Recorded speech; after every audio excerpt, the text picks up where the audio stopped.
Hai, Assalamualaikum dan selamat datang ke NJ TV. Hari ni saya nak buat mi rebus yang semestinya mudah dan sedap. Jom kita tengok bahan-bahan dan cara membuatnya. Jom kita masak. Mula-mula rebuskan 500 gram daging yang dipotong kecil. Rebus daging sehingga empuk dan jangan lupa simpan air rebusan daging mi.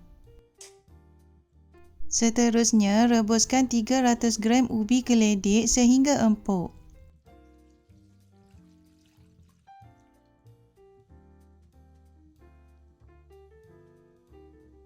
Kisarkan sehingga halus ubi keledik tadi bersama-sama dengan 4 sudu besar tauco dan air.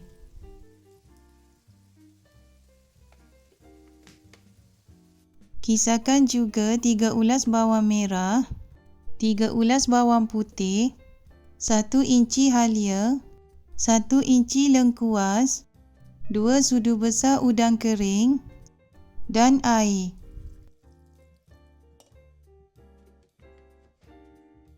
Panaskan minyak masak dan tumiskan 2 batang serai yang diketuk bersama-sama dengan bawang kisar tadi.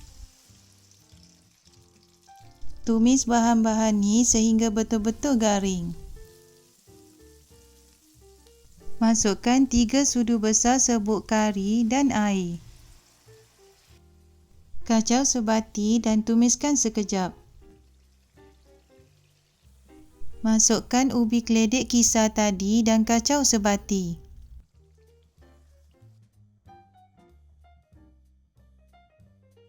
Masukkan daging dan air rebusannya ikut kepekatan kuah yang kita suka. Dan kacau sebati.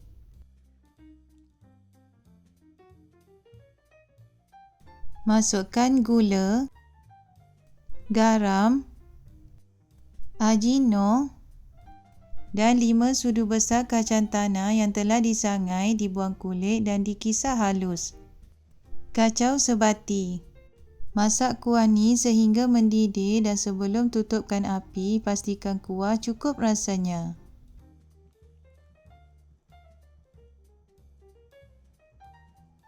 Untuk menghidang mi rebus, sediakan 500 gram mi kuning yang dah dicelur.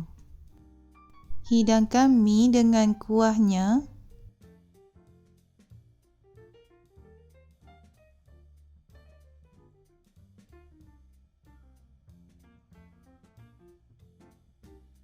Tauge celur,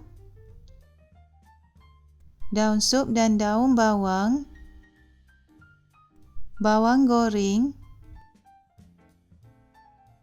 hirisan cili merah besar, tahu goreng,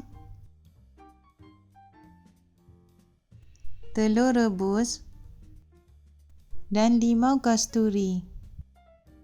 Alhamdulillah, mi rebus kita dah siap dan sedia untuk dihidangkan. Nampak sedap kan? Okeylah, jangan lupa mencuba dan kita jumpa lagi di video-video saya yang lain. Assalamualaikum dan bye-bye.